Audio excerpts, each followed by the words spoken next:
This is my Chapter 10 test corrections part 3. The next question I got wrong is number 21. So it was to graph 4x squared minus 9y squared is equal to 144. Show your work to establish points for the graph. I put the points into this equation when I should have put them into the original equation because it's easier, because then you don't have to deal with all of this. So you have 4x squared minus 9 times 3 will be the value I put in, squared is equal to 144.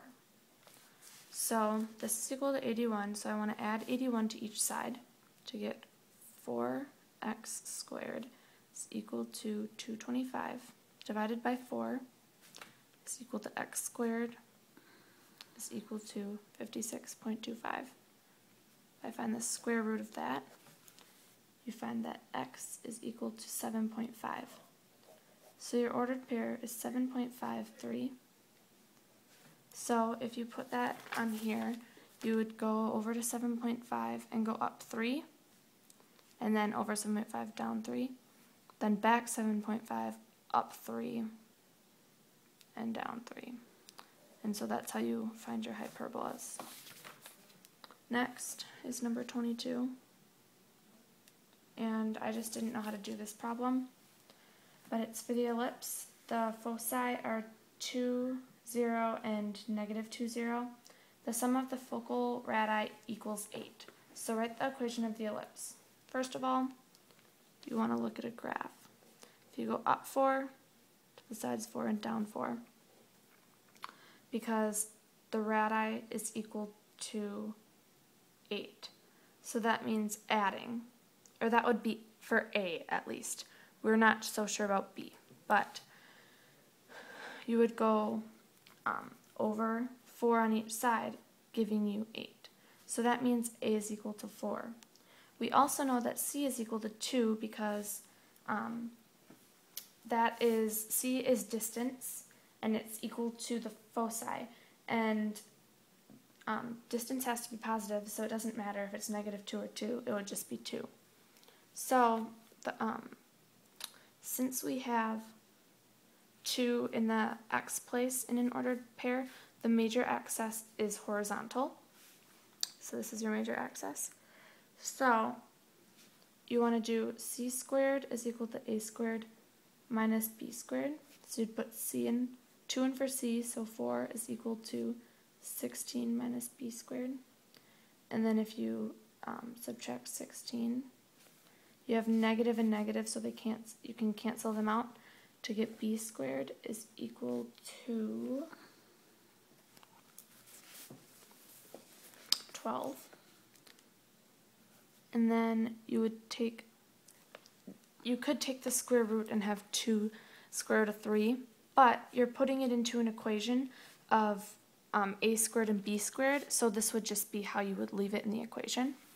So then to find the equation, you would have x squared over a squared, which is equal to 16, plus y squared over b squared, which is equal to 12, is equal to 1. So that is your equation for number 22. The last one I got wrong is number 24, and it is the graph of the equation x squared minus 2x minus 16y squared plus 64y is equal to 463. It is to be translated 3 units right and 5 units up. Write the new equation. So first you have to complete the square. So you have x squared minus 2x, then divided in half, squared, plus 1. That would be equal to. Then minus, you want to take 16 out of 16y squared and 64. So minus 16 times the quantity of y squared. Then where I went wrong is where I want to minus 4y now. I accidentally added because the negatives would get you to equal to negative to positive 64, but instead I put a positive, so it was negative. So then from here, I have to divide this in half and then square it, which would give me 4. It's equal to 463. So now I want to minus 64, because 4 times that is negative 64, but then I'm also adding 1 from over here, so you get just 400.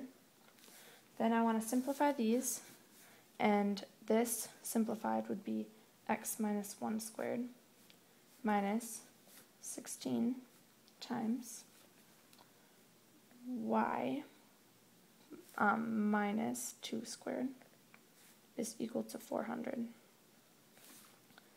You divide that by 400, you get x minus 1 squared over 400 plus y minus 2 squared over 25 is equal to 1. Now I have to translate it 3 units right and 5 units up. So first of all, to translate 3 units right, this would actually be like going over 1 because it's opposite. So I would have instead of adding another 3, it'd be like minusing another 3. So I'd have x minus 4 squared over 400 plus y. Then I have to do 5 up, which is the exact same thing because I have y minus 2. So now I have to do, instead of saying like plus 5, you'd say minus 5 because it's just opposite. So then I would have y minus 7 squared over 25 is equal to 1. And that is the equation, the new equation for number 24. Those are my test 10 corrections.